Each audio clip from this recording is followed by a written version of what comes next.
Hello, welcome back to Srina channel. ဒီနေ့ Srina ကကောင်းလျှော်ပြီးတော့ဘယ်လိုမျိုး healthcare routine တွေလုပ်တယ်ဆိုတာပြောပြပေးတော့မှာဖြစ်ပါတယ်။ပထမဆုံးအနေနဲ့ဥယျာဉ်ပြအတွက်ပေါ့နော်။စပင်တန်စေဖို့အတွက်စပင်ပေါက်စေဒီ carousel ရဲ့ဟာကိုအမဲရောင်အလိုင်းရှိတဲ့အထိကိုယူပြီးတော့ဥယျာဉ်ပြတစ်ကောင်လုံးကိုနှိမ့်နေပေးပါတယ်။အဲ့ဒါလုံးဝစပင်ကစီမဖြစ်ပါဘူး။နော်။ तू ကပြီးလို့ရှင်ဆိုရင်စပင်ကိုလီမုတ်လိုက်မယ်ပေါ့နော်စပင်လီမုတ်ပြီးလို့ရှင်ဆိုရင်စပင်စန်တာအတွက်အုံးစီတွေတုံးလို့မရပါဘူးအရင် heavy ဖြစ်တဲ့ oil တွေတုံးလို့မရဘူးပေါ့နော်ဘာလို့ဆိုကျမရဲ့စပင်ကlow hair porosity ဖြစ်တဲ့အတွက်ကြောင့်မလို့ကျပါ oil တို့ light weight ဖြစ်တဲ့အဲ့မျိုး hair serum ပဲတုံးလို့ရပါတယ်အဲ့ဒါသုံးပြီးတဲ့အချိန်မှာတော့စပင်ကတော့ wow amazing ဖြစ်သွားတယ်ပေါ့နော်စပင်ထိပ်ပန်းလေးကြည့်လိုက်ပေါ့နော်စောစောနာ Kerastase ရဲ့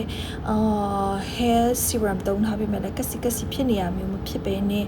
ဖွာလေးနဲ့ဖောင်းလေးဖြစ်နေရပေါ့နော်ပြီးတော့အောက်မှာကလည်း hair serum သုံးထားဖောင်းလေးဖြစ်နေရပေါ့ကပ်ပေါ့နော်ဒီနေ့တော့ပါပဲ